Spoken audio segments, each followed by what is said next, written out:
I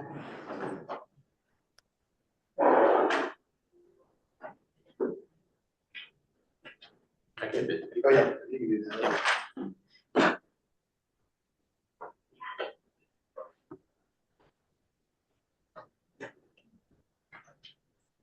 Everybody in? Yep. All right, About 25. great. Good afternoon, everyone. Welcome to the 7th and final meeting of the Extended Producer Responsibility Commission. Thanks again to all for participating. We got a pretty packed agenda. We're trying to wrap things up today with the goal of getting the report to the legislature by January 15th, 16th. We've circulated the materials, so I think we're just gonna jump into it and start working our way through those materials. We have kind of the housekeeping stuff first. Go to that slide, please. All right, first up is roll call. I am present. Josie Alberg. Present. Representative Barber. Senator Barrett. Sharon Byrne Kashida. Present. Chris Callahan. Present. Leanne Cole. Present. Counselor Delgado. Present. Janet Dominitz. Lou Dubuque. Present. It's a little Friday. Is it Magda Goncarts? Sam Larson sitting in for Magda. Okay. Sarah Kadish. David Melly. Connor O'Shaughnessy. Present. Can you make that bigger? I'm having a hard time reading. You want to make your Got screen full? Is it, it's, Jen, could you make the screen, full screen? Yes. Hold on. Oh, jeez.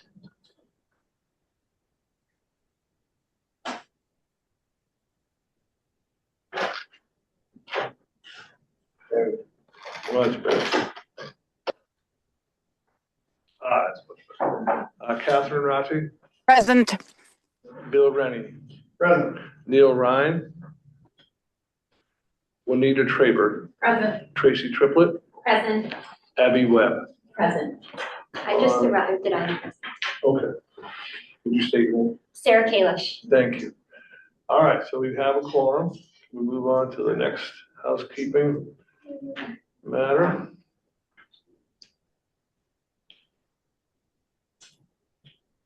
Let's just introduce staff. I have Greg Cooper, who's the Director for Hazardous and Solid Waste. John Fisher's online. He's the Deputy Director of that division. Courtney Rainey is a Legislative Director here at DEP. Julie McNeil is the attorney who's servicing this proceeding from the Bureau of Air and Waste. And Jennifer Hoke from Vice President of Planning for Greener U. Next.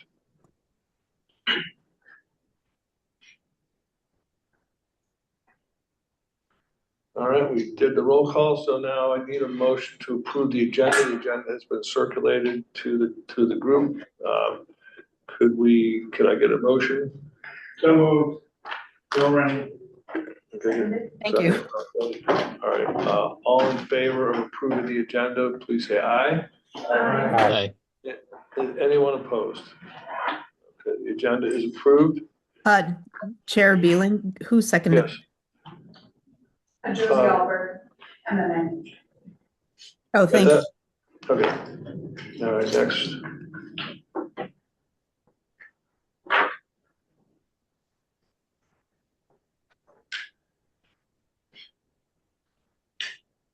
We're looking for a motion to adopt the October 29 minutes. Okay, so we circulated the October 29th minutes. We didn't get any proposed changes. Can I get a motion to approve? Motion. Review. Second, Delgado. All in favor, say aye. Aye. Any opposed? Okay, the October 29th meeting minutes are approved. Thank you.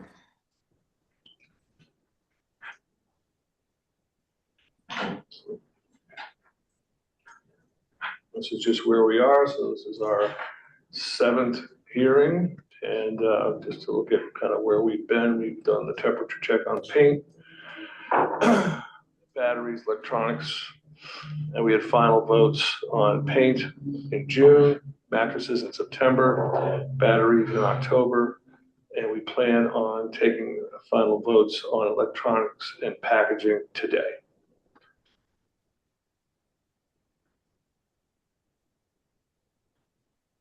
All right, let's go through this one. So we talked about this some previously.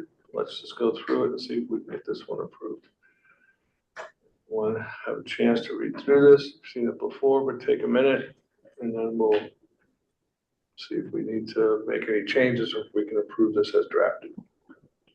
Chair Beeling, just to explain the way that we have this set up for the next few slides, this is the original proposed language. We are going to do a temperature check on this. I'm going to we did a temperature check on this, so we're going to circle back and see what comments came up because of these votes. And then we've had some suggested edits subsequently, and so I wanted to make people aware of some of the suggested changes, and then we'll go back and vote again. We'll do public comment on the electronics, and then we'll do a vote. Okay, so we'll do a temperature check first. We have done a temperature check on the original. Okay, so these are the changes we made after the temperature check. The red. Okay, so everyone take a look at the changes we made after the temperature check, which is set forth in red. Okay.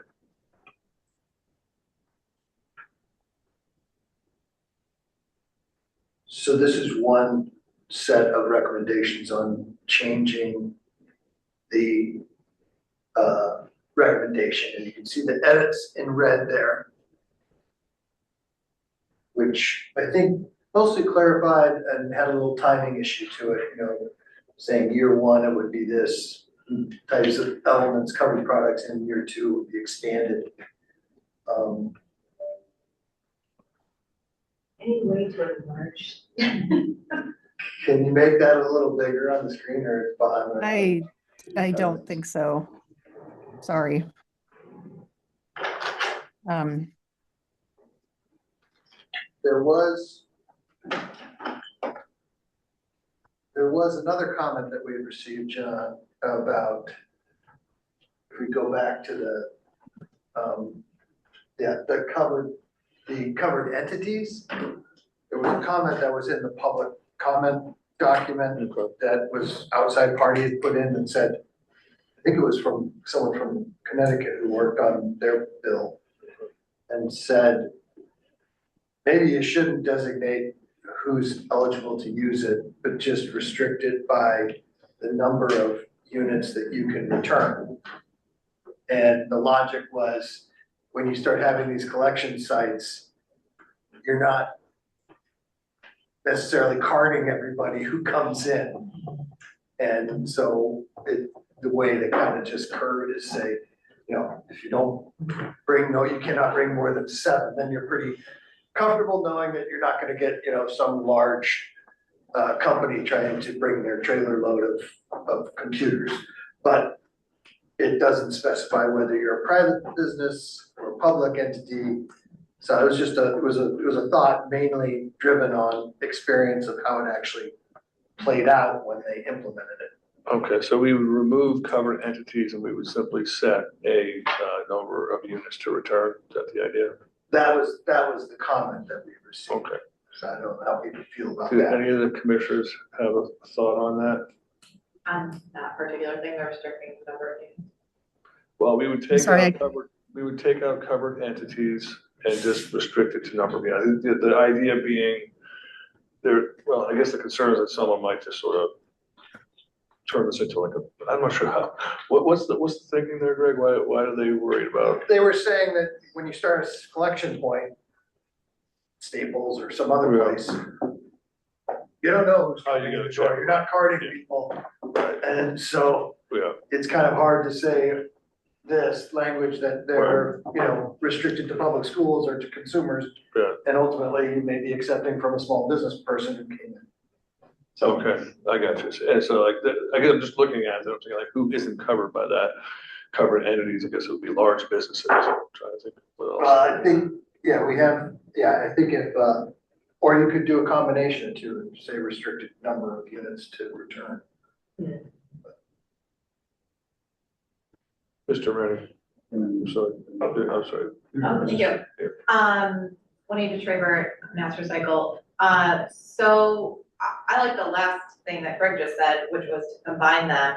I think thinking of like a local government collection point or, even some retail collection points, I think that just a number of restricted number of units to drop off, it could open up, some people could get creative or abuse that in some fashion.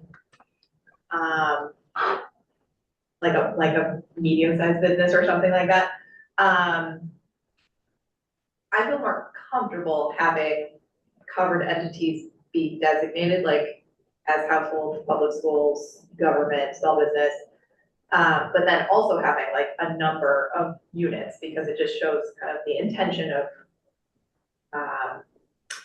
it being a smaller quantity from those entities. Got it. So, I'm just trying to get my arms around this. So if we did that, right, then we'd still have the covered entities. That wouldn't really address the concern that we heard that we don't really want whoever's running the program to have to card people and figure out what their affiliation is. In practice, in these other systems, they don't do that either. Right, and that's what I'm thinking. Yeah. It probably doesn't matter that much whether what are we trying to prevent by having covered entities? Why would we care if someone who's not a covered entity decides to avail themselves of this process?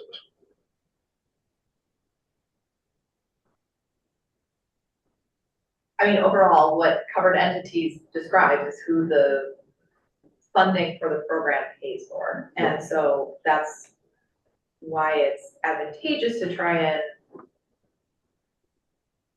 define that. So the large business could take care of it themselves. They wouldn't need they wouldn't need the subsidy. That's the implication. That's the idea. Okay. I was the one that added the edit of public schools. So thinking private schools would also need to find their own outlet for electronics.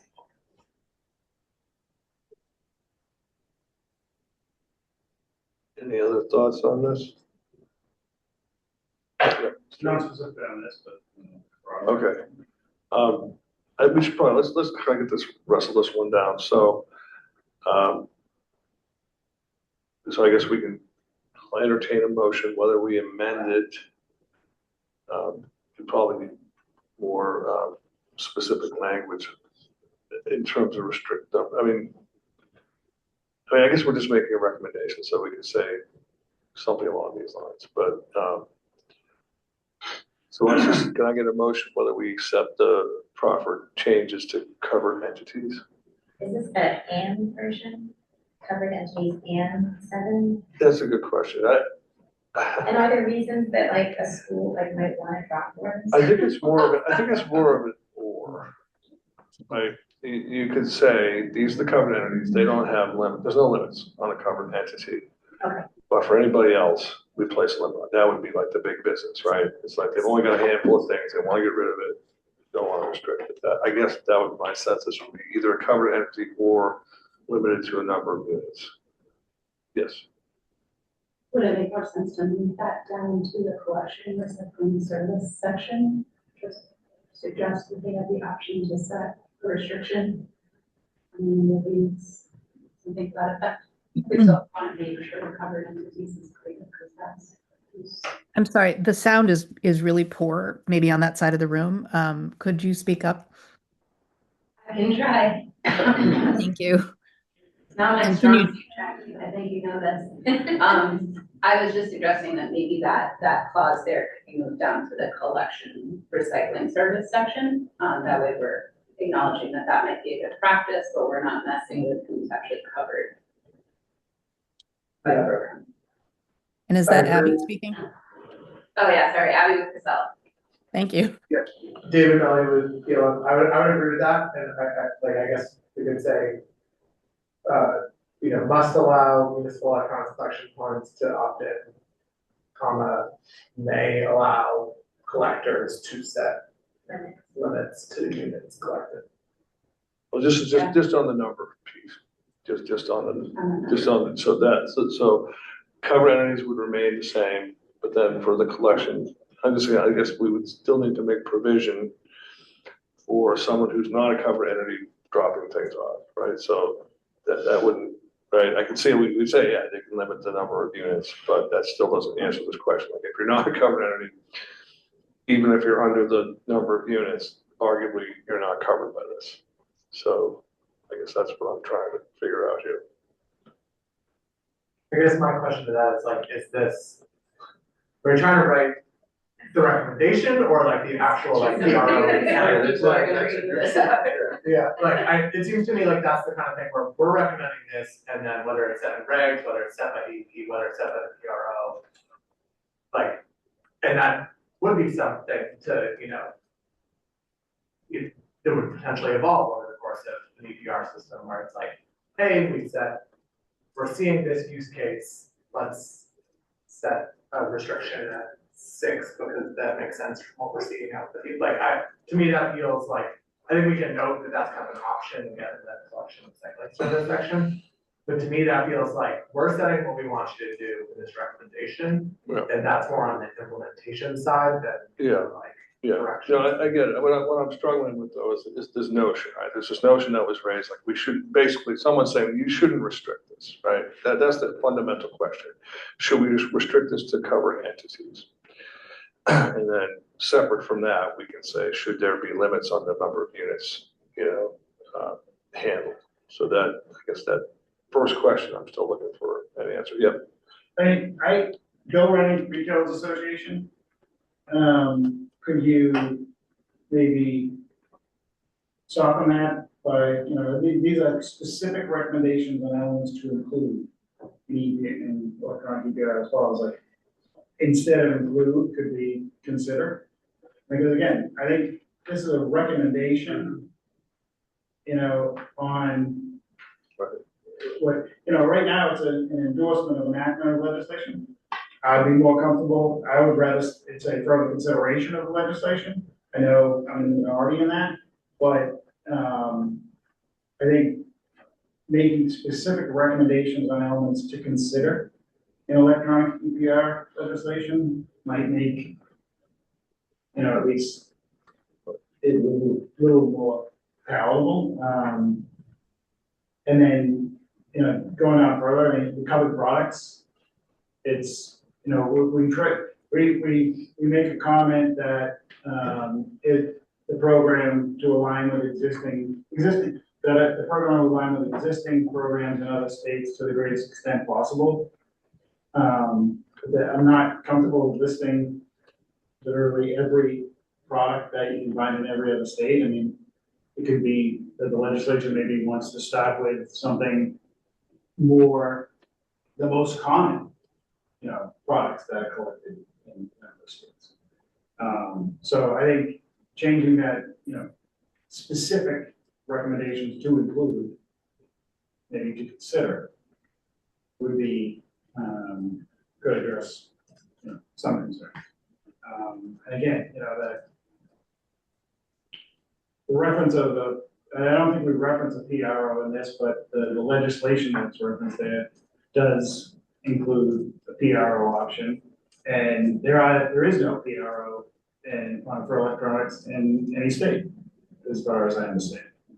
Right? So it's kind of conflicting. Any thoughts on changing include to consider? Does anyone else have thoughts on that?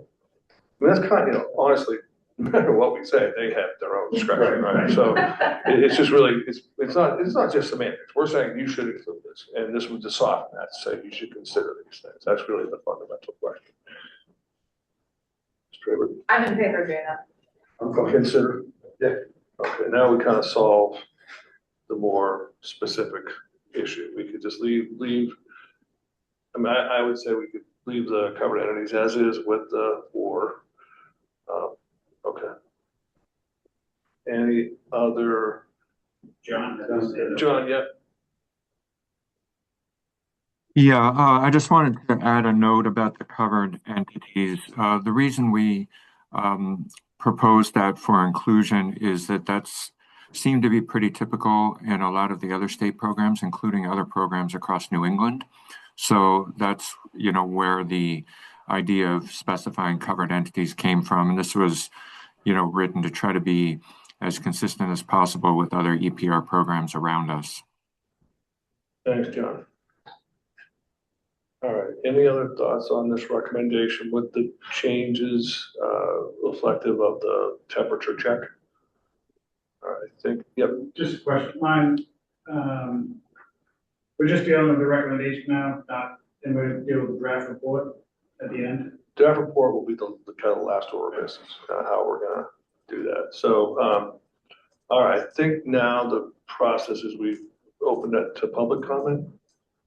Yep. Anyone in the audience want to weigh in on this one? Yes. Is Peck. Ali Peck. Ali Peck. Hi, can you hear me? Yep. Yep. Okay, great. Sorry, I'm operating on multiple screens. Let me just bring it up quickly. Okay, hopefully you can see me too. If not, let me know. My name is Ali Peck. I'm the Director of Environmental and Sustainability at the Consumer Technology Association. We go by CTA. So CTA is a trade association representing the U.S. consumer technology industry. Our members are the world's leading innovators, from startups to global brands. Think about all the electronics you're using in the room right now. We represent those companies. Our industry has 20 years of experience with EPR for electronics. We participated in the electronics advisory group meetings in June, July, as well as the full commission in September. We want to thank DEP for organizing and running the commission, and the commission members for giving their time and expertise to the discussion, and the stakeholders that engaged and the technical experts that were involved in the various meetings. Electronics do not follow a standard EPR model like paint or mattresses. There is no single PRO. We don't have a PRO for electronics that operates in the US. Since the last bill passed 20 years ago, the states that have adopted EPR for electronics, they haven't followed a standard model. Instead, we've explored various different structures. We've learned along the way what works best, and the challenges that we have come across. Several states have updated the existing laws in recent years, but there has not been one that's passed in over 10. While the EPR Commission has not made any specific recommendation, we want to emphasize that we do not support the proposals that are currently in the legislature. Senate Bill 653 or House Bill 1015. These EPR proposals are a stark departure from how electronics EPR systems work, and they lack many of the guardrails that help drive market forces into an EPR program. The current math proposals, they just create a complex bureaucratic structure, largely operated by the state, that raises costs and complexity without driving any added benefit for mass consumers for the collection and recycling of electronics at the end of life. We would support additional assessment of the current structure of how electronics are collected throughout Massachusetts. It was unclear from the advisory group meetings if there was an accurate and complete assessment of what's actually occurring on the ground level within the state. We heard some concerning discussion on electronics possibly being put out on the curb and collected curbside, which goes against our industry best practices for electronics collection. So we think a thorough assessment is needed for the collection and recycling system across the different municipalities, because there is electronic recycling happening right now in Massachusetts, and we'd like to see what's there. I'm almost done. The goal of any program should be to create an effective, efficient, and safe solution for collection and recycling of electronics. We appreciate this opportunity to share our comments and insight, as well as participate in the discussion within the commission. We look forward to working in the future with stakeholders. It's definitely necessary that we are a important stakeholder along the way in any development of any future law. So thank you guys, and I can try and answer any questions. I am filling in today for my boss, Katie.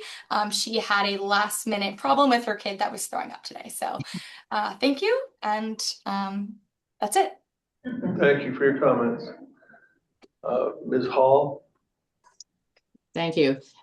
So in Connecticut in the early 2000s, I am the one who wrote in the sentence that said 7 units. So I'm the one that made that comment and would like to say, address specifically that. So no, this is not a standard PRO kind of EPR, and the law passed in Connecticut does not match anybody else's. I'm not necessarily defending the way we went there, though I can tell you there are both good points and bad to how that one is done. The 7 units is specifically to address this from a transfer station perspective. If you're a school and need to get rid of 20 units and you paid into the system either because of a direct fee of some sort or because it's just folded into the price of the computer you purchased, then you need to be able to access the program at no charge. But if you are a transfer station and somebody used to work for IBM, and at the end of its IBM life, that computer went to you at home and it has a little IBM stamp on it, and you show up at the transfer station with it, even though you've been using it at home for the last 5 years, you don't want somebody turning you away because it's allegedly a business item. So the phrase small business as a covered entity really takes care of most of my concerns. And a lot of the stuff is up to the local receiver of the materials. But that was the problem it was trying to resolve, is to say, there is no concrete difference between 5 units from a big business, 5 units from a small business, and specifically 5 units from a household. And you cannot have transfer station people being expected to make those determinations on the fly. So I'm not trying to get rid of covered entities. I was trying to add that a covered entity also should include anybody with just a couple things. Thank you. Thank you. Anyone else online? I don't think we have any non-commissioners in the room. All right, I think we can go back to the recommendation. And can I get a motion to approve this recommendation? So the motion would include the changes. Including the change. In red. Yes, including the changes in red. Yes, correct. So it would not say include, it would say consider.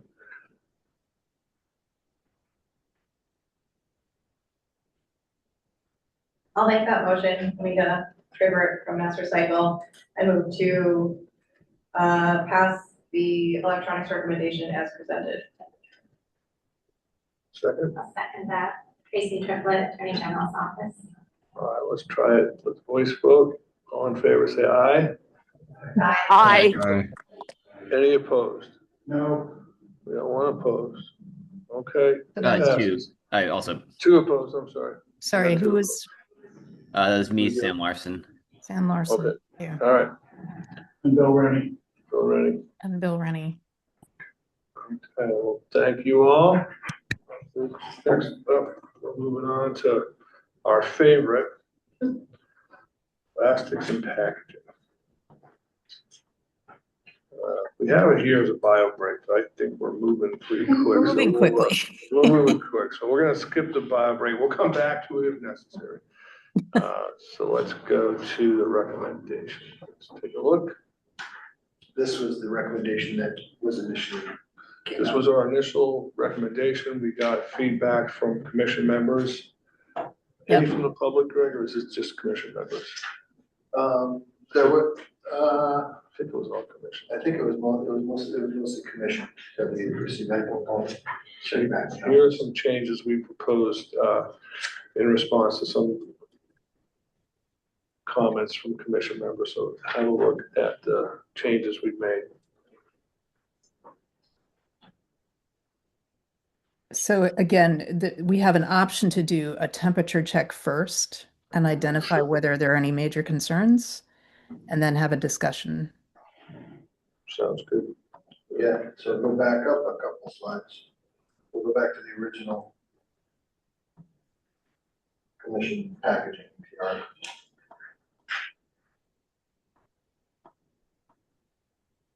And then I think that's what you were suggesting, Jennifer, we take a temperature check on. Yeah. All right. So, So if people who are, if commissioners who are online or on the, online could just put the number they feel on that in the chat.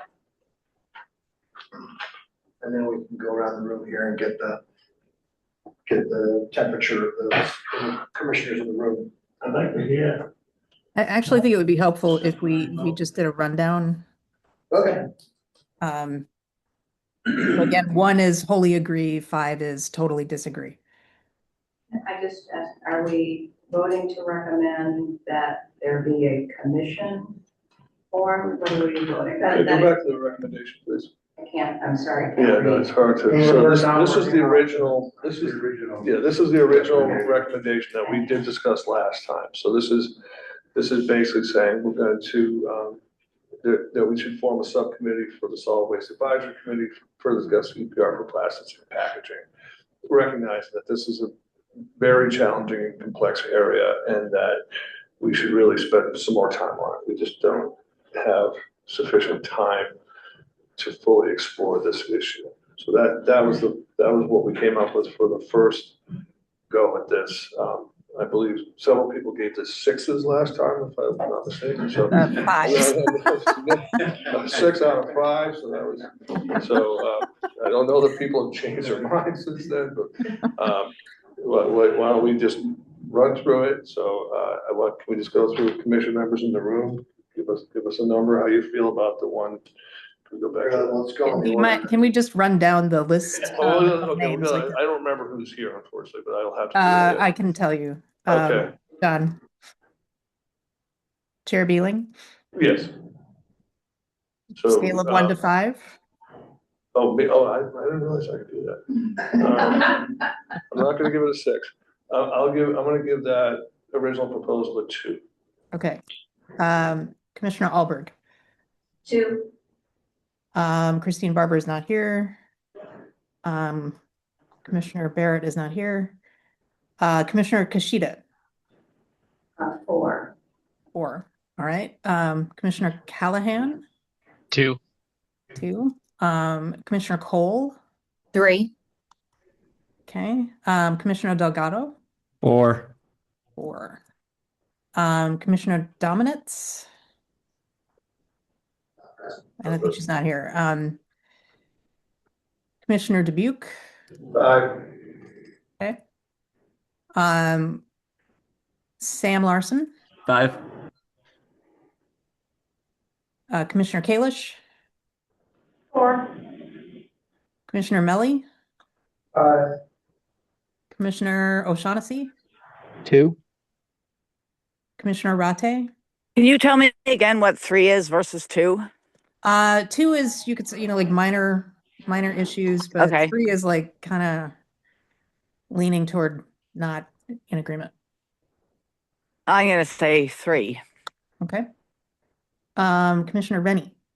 5. Commissioner Ryan. Present. No, he didn't join. What do you do? Yep, he's with us. Commissioner Ryan. He's not responding. Okay, Commissioner Trabert. 3. Okay. Commissioner Triplett 2. and Commissioner Webb. 4. Okay. Thank you. All right. So we want to do the same thing for the revised recommendation. Well, I think maybe we'll talk about, people comment on We want the to give. comments we received. Okay. That's right. So these were some revisions we made in response to some of the comments we received after the last hearing. Take a look at these. If anybody has any questions or concerns about the revisions we've made.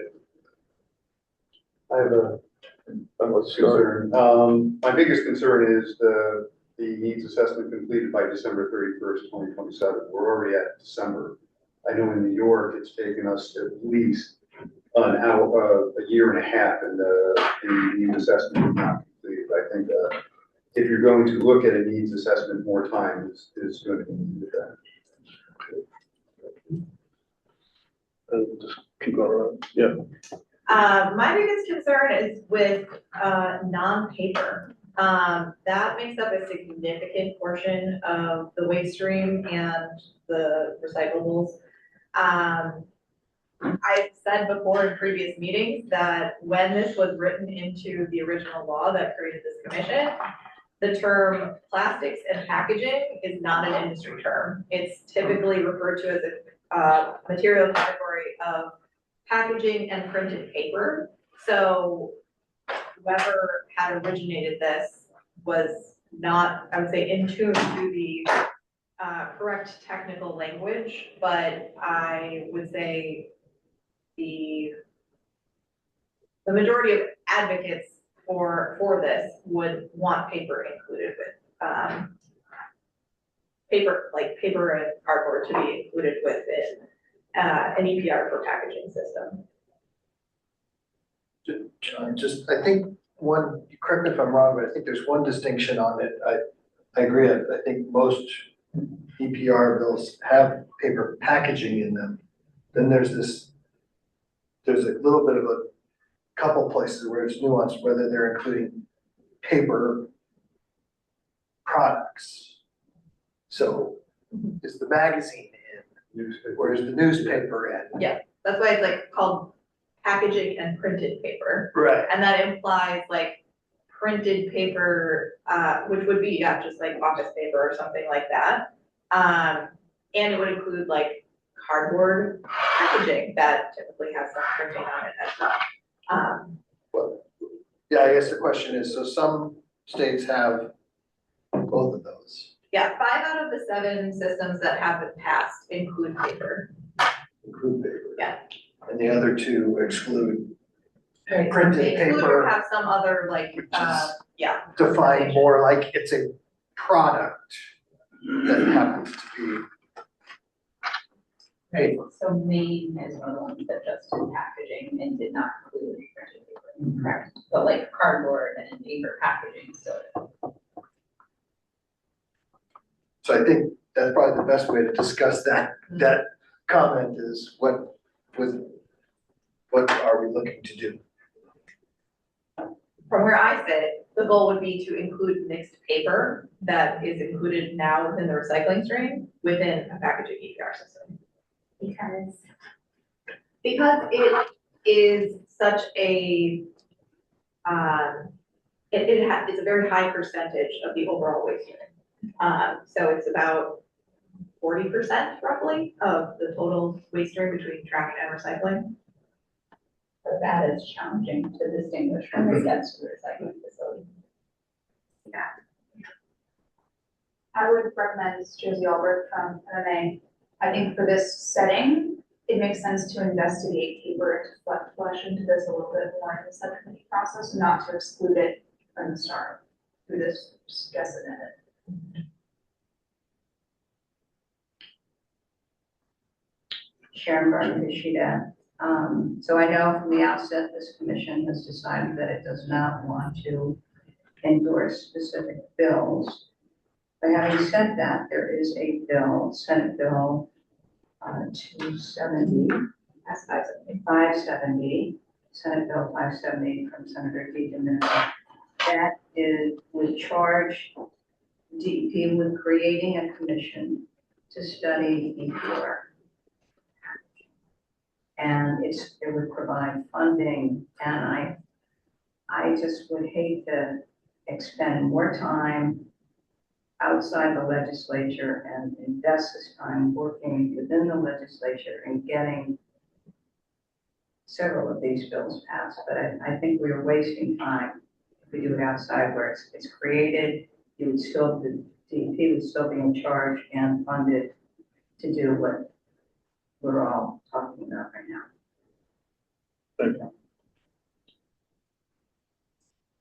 Tracy Triplett from the Attorney General's Office. Are you suggesting endorsing that legislation? I'd like to see that, yes. I mean, one thing we've done with other recommendations is to acknowledge without endorsing.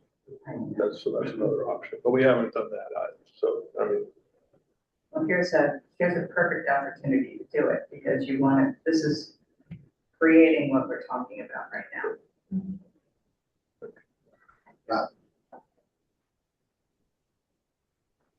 other comments? Mr. Redmond.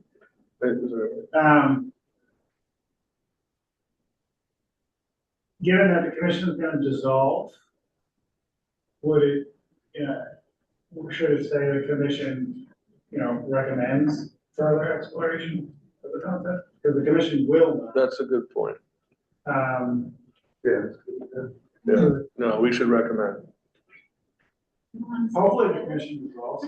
Well, believe me, I'm hoping. Commission recommends further exploration. Further exploration, yeah. And just so I'm clear on the paper issue, we're talking just sort of mixed paper. So this not, which isn't packaging at all? Correct. This is all paper. Yes. So, I mean, again, but conceptually, think about what goes into someone's home. I get my junk mail, or I get my mail that has the, nonprofit request for funding. The envelope could be considered packaging. That's The true. internal part could be considered white paper. It gets. But under that scenario, then all paper sold into Massachusetts in any form would be subject to a fee, correct? If it went through the system to be recovered. Yeah. Where's newspaper work? Newspaper, Right. magazines, That's good. all the paper that we're holding here in our hands that is not packaging would be considered this. Right. Those are the two ways people, 5 of them have said they're including it. 2 of them have said they're not including that type of product. But I do think that needs further exploration. Yes. Yeah. I would echo Lou's comment about the timeline. I think if you're moving the discussion off to the subcommittee of the SWAC, if that's what we ultimately do, and that you're saying that that subcommittee be provided the necessary resources, you're dependent on the legislature to provide you those resources. So I would be comfortable with a deadline in there as well. And if there's, I would like to see an inclusion of where it gets into to determine how or whether EPR plastics and non-paper packaging could have a meaningful impact on advancing material recovery in the Commonwealth. I would want to include some type of cost impact to consumers, businesses, and Commonwealth. I think that's typically the needs assessments that are being conducted. Try to look at that whole thing, how much is being paid by municipal governments, citizen, taxpayers, blah, blah, blah. What does it look like if it's changed? How does that impact it? And then also, what you would see in terms of the change in what's recovered, or not, change of increase in recovery or decrease, whatever and the accessibility of recycling. That's With what the needs assessment. that's, I still would like to see, cost impact to consumers. yeah, it has that. It would have. I'd like to see it in that. Oh, yeah, no, well, yeah, I guess the framing of the word needs assessment, but yes, it could be added. We'll talk about whether folks think we should edit this once we get through discussing it as drafted. Mr. Melly. Yeah, I mean, David Melly, I agree with, I understand the concerns around sort of what's packaging, what's not packaging in terms of paper. That sounds like a great thing for SWAC to look at, so I think we should just eliminate this specification of non-paper packaging. They should look at, I mean, I can understand sort of the concerns and that it would be different to say like your junk mail is different from like the giant wad of crap that comes in your Amazon box, but the giant wad of crap is still paper and it's still packaging, and everyone kind of agrees on that. So let's not limit the scope of this further review more than maybe I would just take that out entirely and just keep it plastics and packaging. On the timeline, I feel really, what we're recommending is continue discussing this in perpetuity. Like, I think it is important that there is a timeline. I think it is equally important that DEP, particularly given everything else going on, is resourced to complete that work on time. So I think we should establish a timeline. I support December 31st, 2027. I think the commission should specifically recommend an appropriation to execute this work, rather than just saying DEP find the money and staff to do it on your own. Provided in the legislature.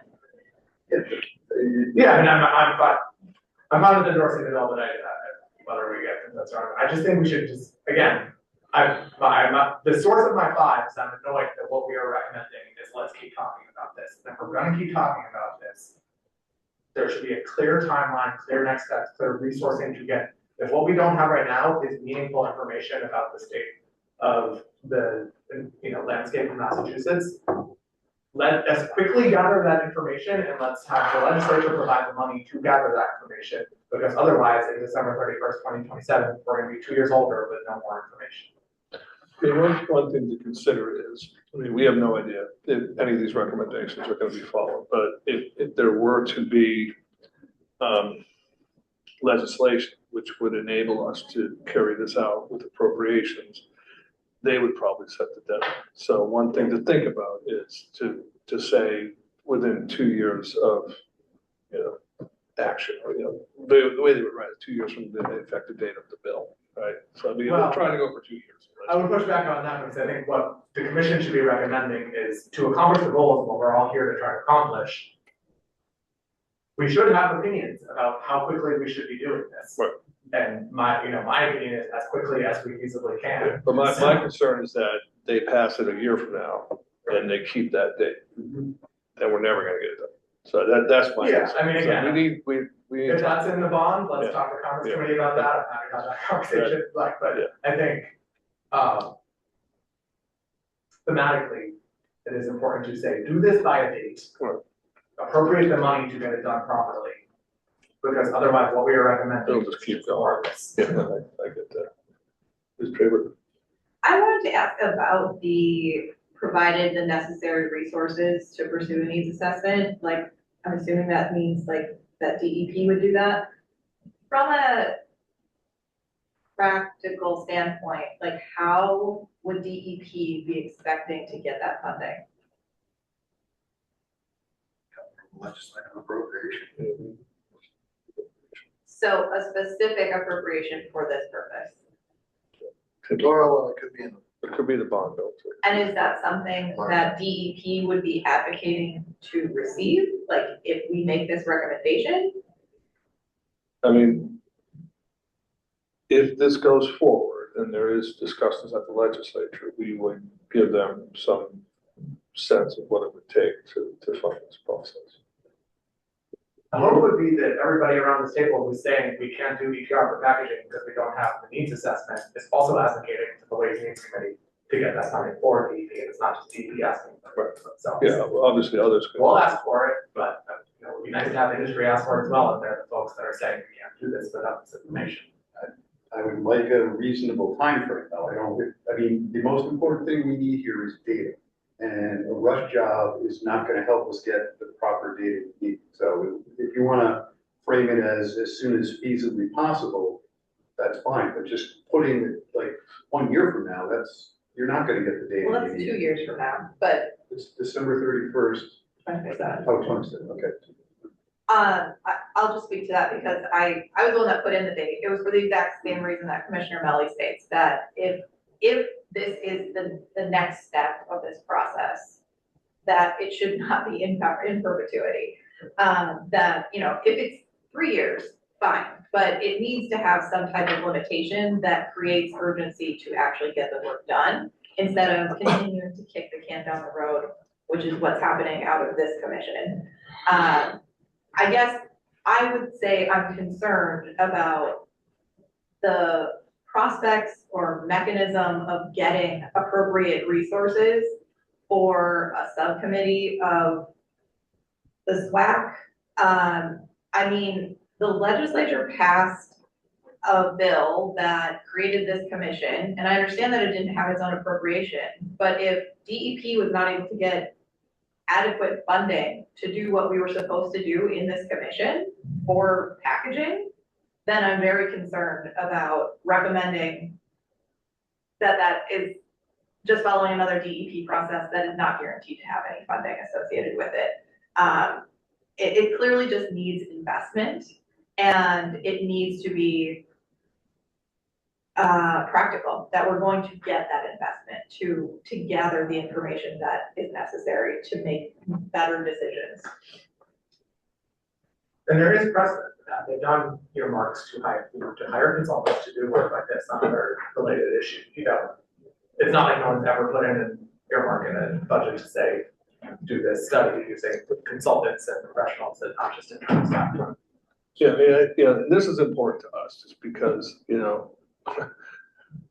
budgetary times are not great. And so we just need to protect ourselves from unfunded mandates, basically. So, this is a recommendation. So just letting them know, like, we're happy to do this, but you can't just say it's on your dime, because this is going to cost a lot of money. This is an expensive prospect. This is, as David says, this will be a private contract to do a lot of this work. We don't have the resources to do it. So I think it's important to make that statement, and then just when they write it, if they do, just make sure that they say, okay, we're going to appropriate this much money, and you have this much time.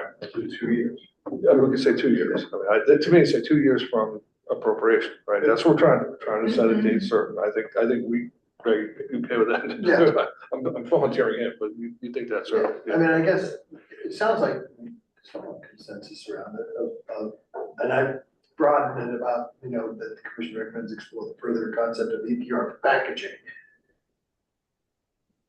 And then the issue of, I think there's common agreement that, okay, yeah, we can, the commission, recommends that DEP be charged with establishing this, to further investigate it, contingent upon the resources necessary to be, to conduct it.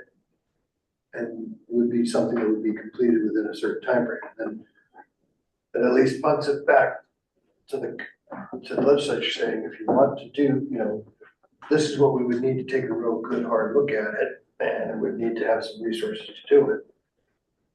I would be even more, I would say the commission recommends that the MassDEP be charged with establishing a subcommittee of the SWAC to further investigate EPR for plastics and packaging. And that the legislature appropriate the necessary resources to be completed by December 31st. Yeah, that's actually better. It's much clearer. Right now, it's too ambiguous, like where this necessary resources is coming from. Because we wouldn't rather, I speak for myself, probably speak in my lap, wouldn't want to pursue something without having the resource to actually really pursue it, versus just kind of trying to bring stakeholders together, gather a bunch of outside information, continue to, and not really get the fundamental core piece that everyone, at least other states have identified, is kind of the core piece, is a comprehensive kind of a needs analysis. All right, so we put that in, and then rather than a date certain, we say to be completed within 2 years of such appropriation. Yeah, that's right. Could you just eliminate the first sentence and lead with the reason why?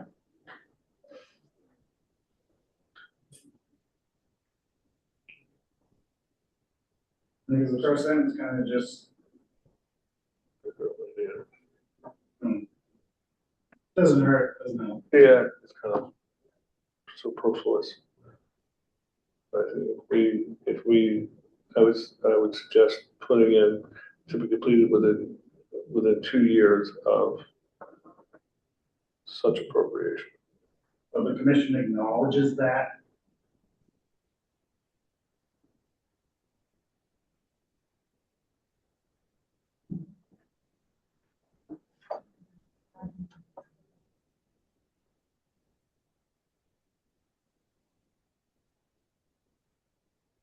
Yeah, I don't have a strong feeling about the first sentence.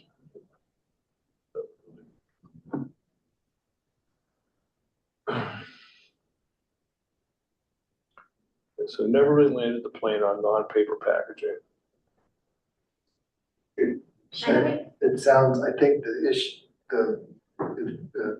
Juanita is correct, that the legislation submitted was kind of said plastics and packaging. And It really kind of should have been what was, all the other states kind of went through the process of looking at either yes or no, was packaging, definitely, paper products. Yeah, it was, most of them say packaging and paper products. Or packaging, and that's it. So if we wanna, this kind of just held true to what language was given to us. So the question is, we could modify that to just read like the other EPR kind of concepts that have been out there, which is focused on packaging and paper products. Well, again, the term is actually printed paper to resolve the confusion around paper products, because that implies like paper towels and other things that, like paper napkins and things that are not actually what is the desired material to capture within that system. It's what, Abby referenced as far as like what we collect in single stream right now. It would be extremely difficult to, well, basically be impossible to separate out a paper envelope from the paper that was inside of it. And so that along with it being such a wide swath of the overall waste generation is why it's valuable to capture in a system like this. I'll just say a quick note, since non-paper came from economic development. I think the team felt that there seemed to be a good infrastructure in place for paper recycling and wanted to kind of focus efforts where more further analysis was needed. And so that was kind of thinking, but if we note somewhere in the document that there's paper recycling is already robust, that could be one way of addressing that. Yeah, I'm wondering if we need to get this like detailed for these. I'm just looking at the statute. It just says plastics and other packaging. Like once we get the chart, then we can come up with a scope of work and figure out exactly what that packaging is. I don't know that this recommendation needs to get that granular. Like, we don't want to look at these things. We want to just kind of give ourselves some bandwidth and then figure out with all the experts which ones we really need to look at. What do you think? I just want to respond to that comment. So I would argue that if there's a robust collection system for paper, then that would apply to all the other materials that we collect in single stream. And they are clearly not adequate to actually meet the need. We don't capture enough of the material with the system that we have. So even though there is robust infrastructure to capture all of these materials, including paper, there's still a shocking amount of paper that is in the trash. And so I, as was said before, I think we should remove the precursor of the non-paper packaging. It should be part of the conversation. And I'll leave it there. Yeah. I mean, my inclination is to stick kind of with the language in the statute, right, which gives us bandwidth and the ability to consider those materials that we're really concerned with, and not pull in a bunch of materials that we don't really intend to be looking at. That would be my guy. We could say other packaging or just packaging. Folks feel strong. Well, so does that imply then that we would not consider including paper in this system? No, it just says packaging. If we did non-paper would, but no, this would give us bandwidth where we could, like David Melly was saying, with the Amazon, the box is full of paper, that should be subject to this. It's not like newspapers. We've already got infrastructure for different types. So it's a packaging, discourage people from putting 3 reams of paper into a box, right? That's what we're trying to get away from. So I think it gives us flexibility to look at different, certain types of paper products could be subject to, but not all of them.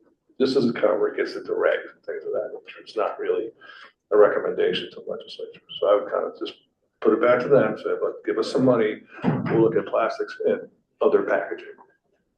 that's broad enough that we'll have the ability to look at what people are truly concerned about.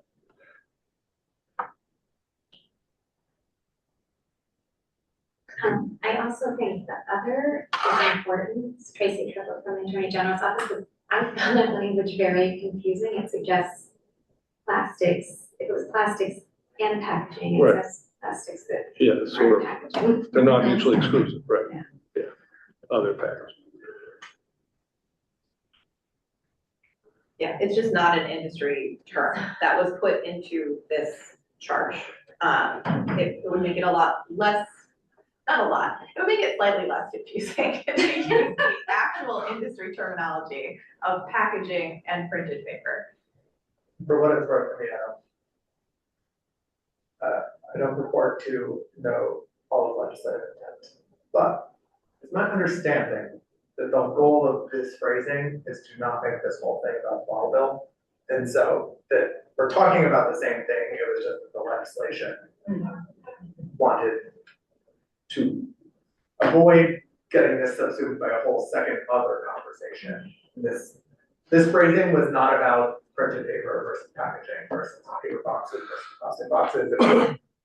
We're talking about packaging, we're not talking about plastic bottles. That is my understanding. Okay. Is it, I'll throw this out there, and Commission, what would we say if we said something about the leaving the language as it was provided to us? Yeah. Plastics and other packaging. Yeah. And then put in something that says consideration should be made about whether to include printed products. Well, printed paper, like that's. Consideration should be made about putting in printed including printed products in that blah, blah, blah. That way, we're not changing the language that was provided us, but saying, hey, you kind of missed something. I would be satisfied with that language being added in. All right, so we would take out non-paper, say other packaging. And that's what was legislatively said. And then So after. right after that, Yeah. you could say, right after that sentence, first sentence, or you could. Probably after, I would say after Commonwealth at the bottom, to say consideration should be given. Oh, right. Could add it in there, yeah. What's the term of art? Printed paper. I would say. Not use the word As product. defined by Like, industry or something.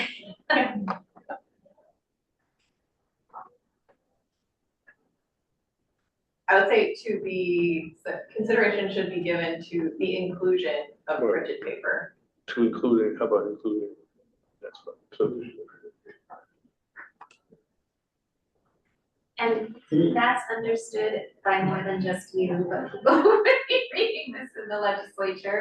Is there a reason to say as used within, I don't know, like when I send printed paper, yeah, whatever. And I agree with that. I mean, it would add a degree of clarity of what, why that was important to say. So maybe a comment and some better line phrase with that, I would almost, in line with other APR programs. but I would almost make it more general than that. Say consideration should be given to the scope of covered materials. Such a system. Okay. I think, potentially one of the, one of the components of the assessment would be looking at and saying, this is our recovery rates for printed paper, this is our recovery rates for cardboard, like more robust system, what would the marginal cost be? Like that would be something you kind of want to know in this assessment, right? Of the 5 states that are doing it one way versus 2 states that are doing it another, let's compare and contrast, like.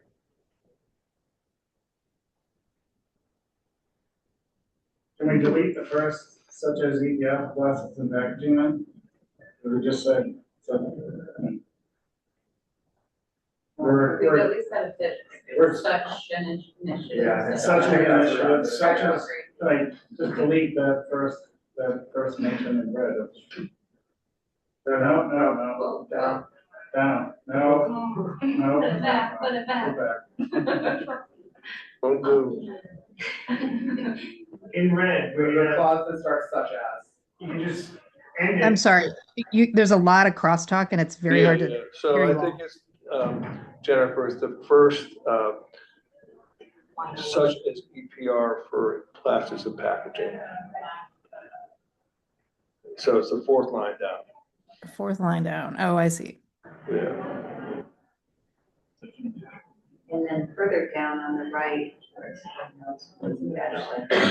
in the middle, It's where it sixth line starts down. with EPR for plastics and non-paper packaging.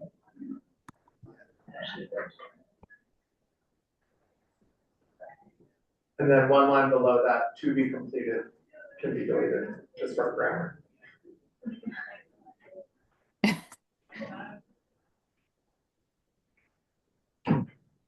Are we keeping the, so we have two options But here. keep the date, Yeah. just those 3 words. I thought we were gonna get rid of the date, Yeah, because that's yeah, within same 2 years here. of the Yeah, 2 appropriation. years. But yeah, do you want with by this date or within 2 years? Well, this is different. I don't So, think get rid of it. well, this just says it'll appropriate within 2 years. I think the idea is that the assessment will be done within 2 years of appropriation. Correct.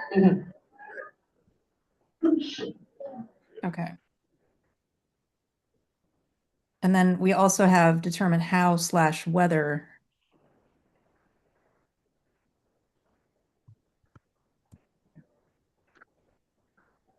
I think how indicates an assumption that there will be a meaningful impact and whether assumes there may not be.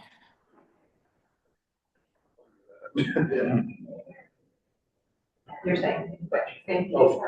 Have both there, I mean, that's fine. You're Yeah, okay with I like both as well. Yeah. Okay.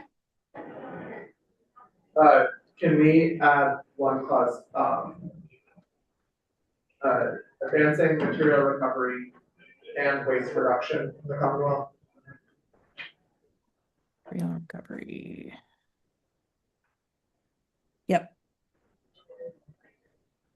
And just my logic on that is that if one of these sort of criticisms of EPR is that it's like, oh, we're doing a great job of paying for stuff, we're not doing a great job of getting rid of stuff. And the needs assessment should look at that and should make those determinations.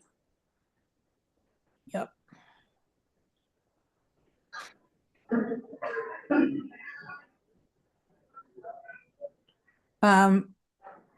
Just a suggestion, do we want to take another scale of agreement vote?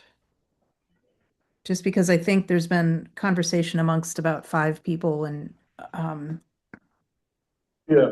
we may Why don't we do a temperature check for that, this as amended? okay.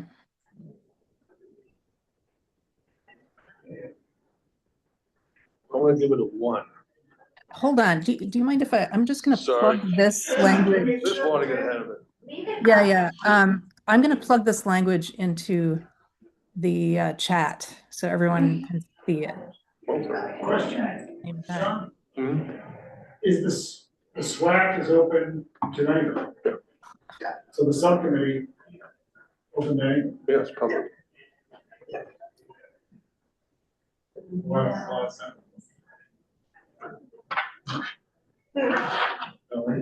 I mean, it just makes it All right. similar to the advisory committee. Oh, God. Can we see the scale one more time? Yes.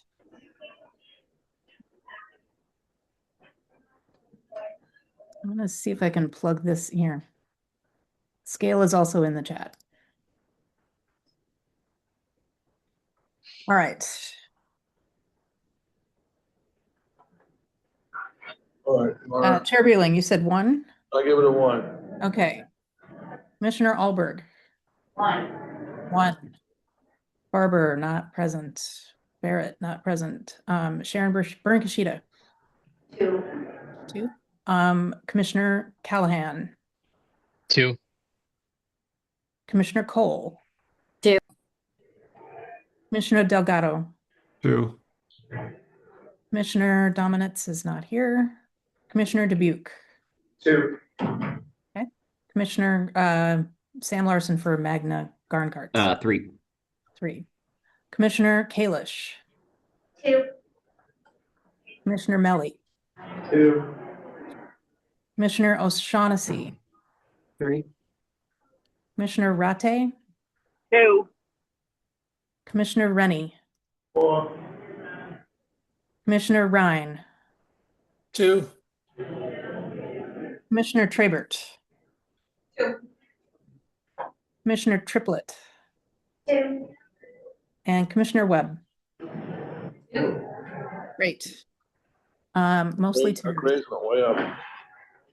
An improvement. All right, I'm gonna delete that. All right, do we want to do public comment? Yeah, any other comments by commissioners? Okay, let's. One question. Yes. If, when we take this back to our team, if there's further comments, will there be opportunity to put that into the report? Just in case there's any other, given their iterations. We're gonna need to vote to, this is our last meeting, so we're gonna need to vote today on the report. Should say Sure. comments though, Comments, like if public there comment. Oh, if there's comments, additional yes, comments from our comments, team that we wanted to. Comments, yes, we're gonna leave it, how long are we leaving? Yeah, we'll leave the public comment open all the way until we Until we issue. get ready to file. Yeah, so it'll And be you may open. not be able to vote today. Yeah, we just until can't- your we team can't vote. reviews it. Yeah. I understand that. I was just, Yeah, I know more it's that there are shifts and, yeah, there might be some internal channels. Yeah, I mean, we have to, as a commission, have to make a recommendation. Folks can always put in comments and, you know, not through the commission, but, you know, your department can go to, you know, and say, look, just make note of the comment we made here. Yeah. And I think a lot of folks here are gonna have comments that aren't necessarily completely consonant with what the commission said, but we have, we're a majority rule commission, not everyone agrees, but that's how we Yeah. are gonna manage it, but we can't change the language after we vote. Yeah, more just opportunity for compactors. Okay, yes. I have another process question. So about making the subcommittee of the SWAC. So with what we just changed it to, it implies that without any appropriation, that subcommittee won't happen. I mean, we would have discretion, but this, the only way they can require us to do it is with appropriation. That's what we're setting it up. So if you're gonna require us by legislation to do a needs assessment, you gotta fund it. Not to say DEP could at some point say, look, we wanna do this needs assessment anyway. But if someone makes us do it, this is a problem we run into. Like, it's much better to have funding attached to that. We can do a much better job of hiring the right people, because, you know, times are kind of tight, right? So we wanna make sure we have sufficient funding to go forward.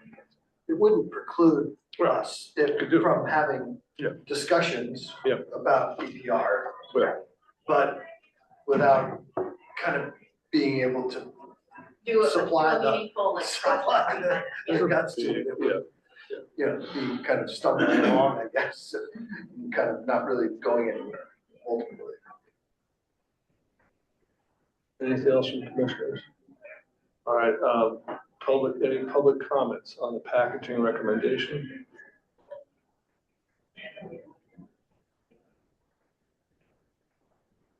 Mr. Stockler.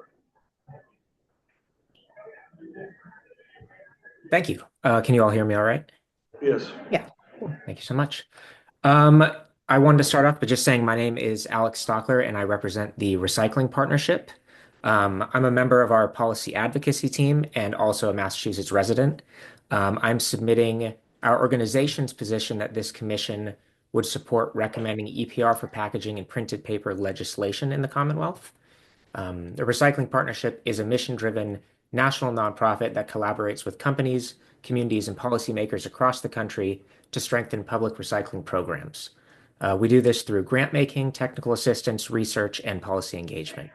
Massachusetts residents want the best possible recycling systems and positive environmental and economic outcomes that come from those systems. Our robust research shows that well-designed and thoughtfully implemented EPR is a proven technique to increase access to recycling, improve resident participation, and save municipalities money. EPR also represents a huge opportunity, not just for the residents in the Commonwealth, but also for a business opportunity for the waste and recycling industry by leveraging their existing infrastructure, expertise, and building business opportunities for that entire sector.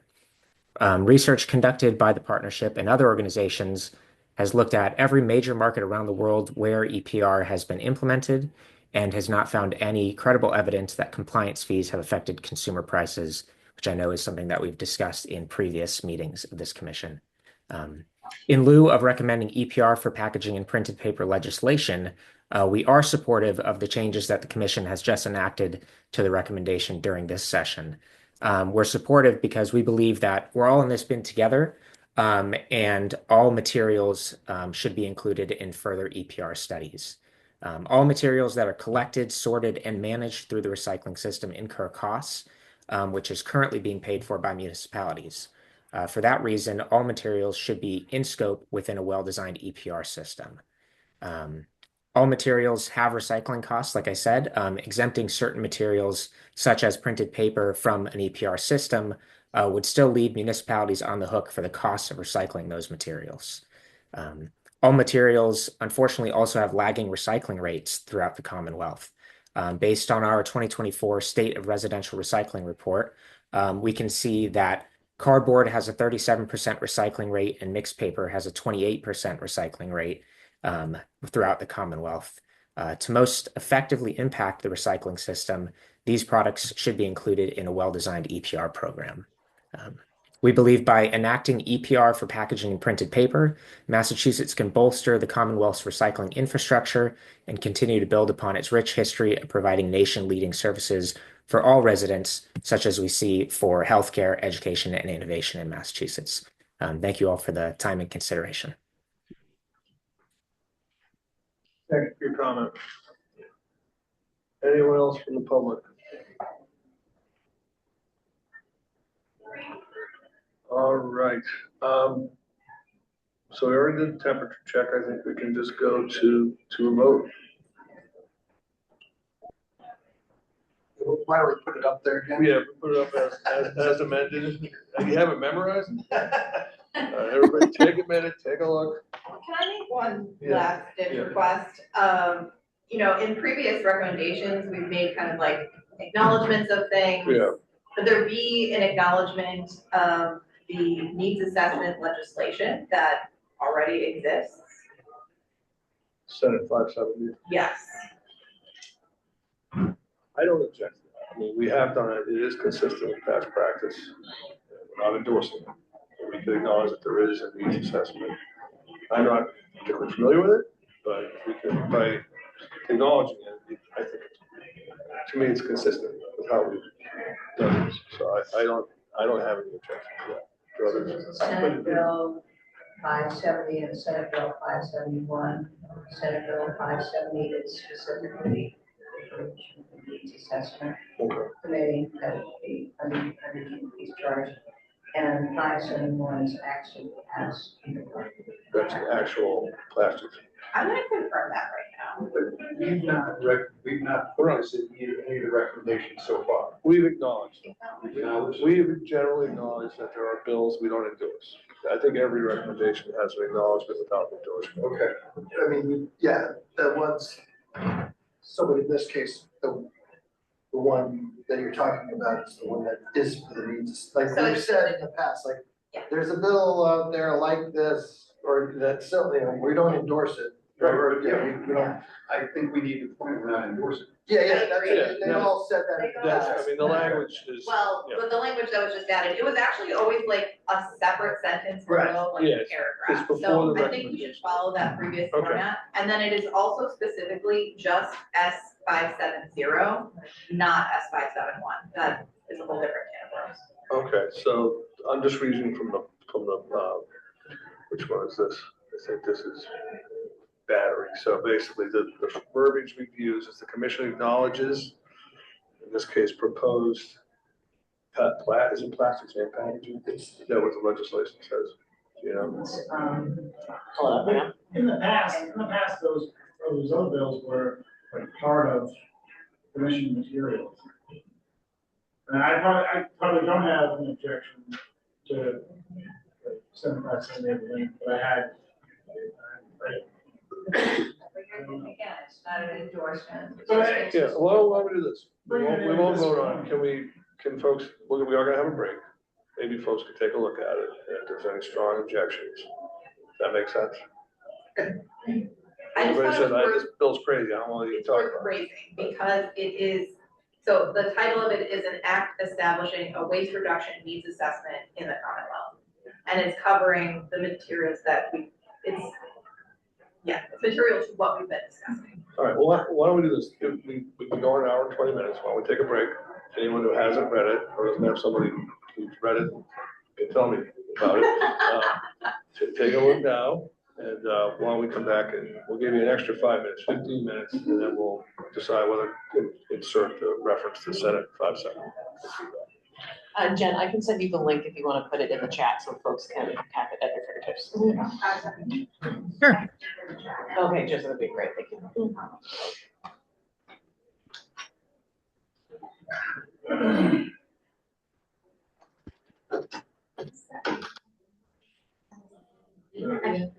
I can't vote, I had to estimate.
I hope folks had time, if they haven't seen it already, to look at 570. I did. Plus I have Courtney here to tell me what to do, so, I think, so my sense is, I think it is, consistent with past practice to acknowledge bills that are covering the subject matter. And I think this is appropriate, because this bill is not an EPR bill, this is a needs assessment bill. This is what we're recommending is needs assessment bill, it's very, consistent with our past practice, so I would, so this is written correctly, needs assessment legislation, so, are folks comfortable with that? I think it makes sense. Okay. All right. I don't know, do we want to take, we already did the temperature. I think we're probably ready to roll on this one, right? Can I get a motion? I move to pass the packaging EPR recommendation with the suggested edits that the group decided about. As referenced in the. As referenced on the slide. There we go. All right, I think that's it. All right, all in favor, say aye. Aye. Any opposed? Aye. Any opposed? All right, it passes. So we will be. Noting abstention. Abstention. Yeah. Thank you. That's just to vote on it, not to vote for it, right? No, that was voting to approve the recommendation. Oh, I'm abstaining. You abstained too, so we have two abstentions. I'm sorry, who is abstaining? Can you? The government agencies, yeah. Oh, okay, so. Commissioner Triplett. Yep. Triplett and who's the other? Kalish. I would also abstain, Chris Callahan. Okay, thank you. All right. Thank you all. So with that, that's all of our recommendations. So we are in good shape to get this ready. We're gonna go over next steps, and we gotta approve, there's more language we need to approve, so it's, so this is probably our final vote other than moving to dissolve. So take a look at how we framed this. This was our charge. One thing I just want to note, I was just thinking about public comments, and I want to make sure we're fair. This has to go out on the 15th, right? So should we say like the 14th? I mean, we should probably give ourselves a little bit of time. I don't want to have people like send big comments at the last minute. Well, I mean, part of it is it's hard, we couldn't attempt to kind of get all the public comments into the document that we had. Which is appendix. Or but we are including access to all the comments. So if that makes sense. Yeah. So it'll be virtual? Yeah, the document will have the link to the public comments that we received, and you've seen the public comments document that has been put out, which has categories by category, what people said. So we intend to keep that, available and active and is part of on our website, and is gonna be linked from the document, the background document itself. Okay. So the comments will go right up to the date of issuance. Yeah. But not beyond. Yeah, well, I mean, yes, we will shut down. We should shut it down on the 15th. The intake part of it. Yeah. We'll leave the public comment from that point of that date. Okay, so that'll be, so for folks online, you have to basically close the business on the 15th, and it'll be contained in a link, so you can get there. Let me clarify, December 15th or January 15th? January 15th. Thank you. Yeah, it's not due, it's due on the 15th, so we'll have it all ready, and we'll just, the link, you can keep throwing stuff in there, and it'll be accessible to the. Okay, thank you. And we did get some comments from commissioners on the report, different sections of the report. We tried to make the ones that were like, whether they're grammatical or they're clarifying changes to the document. But we did not make all of the changes to those, to the document, because some of them were positions or, we're expressing a different opinion than what was originally out. So those also will be in the document, the background, at the end of the background document, there'll be an appendix that says, comments from commissioners on and it'll be an area that will have those documents there. So that, if people want to reference, they'll be able to see what. So the letter we sent in will be in the appendix? Yeah. Okay. There's the comment section, so that's gonna be in the document, in the background document. Plus, we got some direct commissioner edits to the document that we had sent out in the background. Those individuals' comments are gonna be in there. We accepted, like I said, some of the clarifying and grammatical and other kind of error pieces, we did incorporate it, but areas which were more position taking on it, or we left that in. But they'll be available and accessible. So if we have further comments on the background, on the final report, the background document, send them in separate. I mean, I guess the question is, you can either send them through the public portal. I mean, they're all gonna be public. So, because it's gonna be in the report, either in the public comment portal or in this, where we got some commissioner input. I think it's probably cleaner to do it through the public portal. It probably would be, but it could be a little more difficult for a commissioner to do that. Or, no one else outside has the Word document to edit the document. I mean, could the recommendation section be separated from the background report? It is. Well, I mean, not. Well, I'm also saying, like, because some of the stuff in the report, you may not agree with, or I don't agree. Right. And I think a lot of it's pulled from, stuff that PSI provided. Right. And I don't want the final report to be, here's the report from the commission with so much of it, I feel, being a lot of advocacy points from PSI. Yeah, I mean, I guess that's definitely worth discussing. Are we providing the legislature with the official commission's positions on the recommendations? And the background is just there. This was kind of what was just covered and discussed in public comments, and here's this other mash of data. Because there were also groups that I think that maybe wanted the opportunity to present, particularly advisory groups that did not. So if a background document maybe could encompass more of that, but it's not from the commission. That was our biggest concern with the report, specifically the packaging recommendation section of it, was that it was a PSI presentation and no one else was given an opportunity.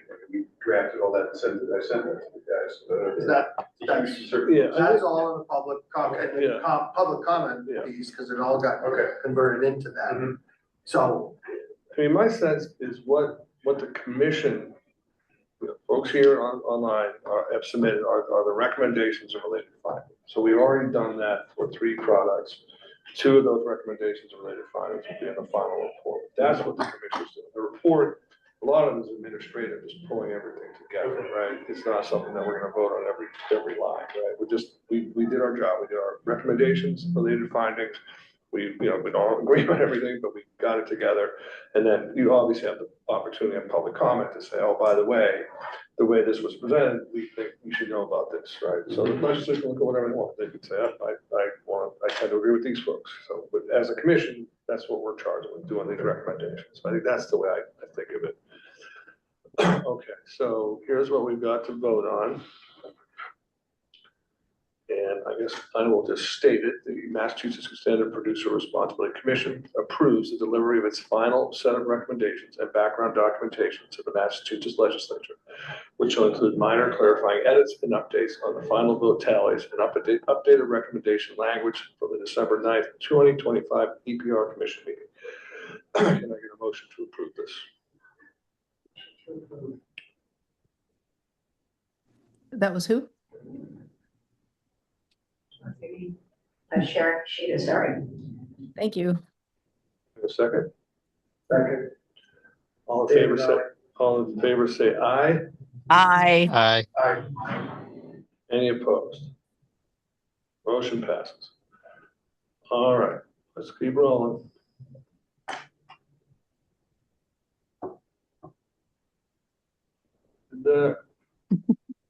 So we did some research into this, and there is some, it's a little unclear on the law. There is some case law to the effect that we don't even have to move to do this, that this happens by operation of law. However, I think it's cleaner.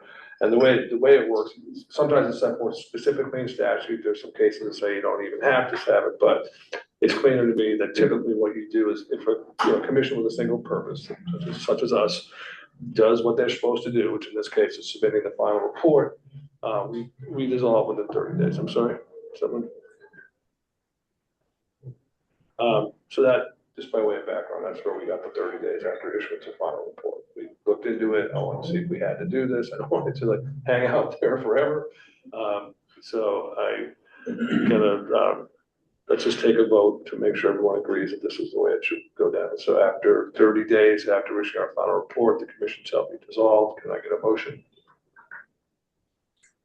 To support that. I'll second. All in favor, say aye. Aye. Aye. Any opposed? Can Motion I, carries. thank you. Can I get the names of who moved and who seconded? Tracy Triplett. And Abby Webb seconded. Thank you. Okay. All right. I want to thank you all.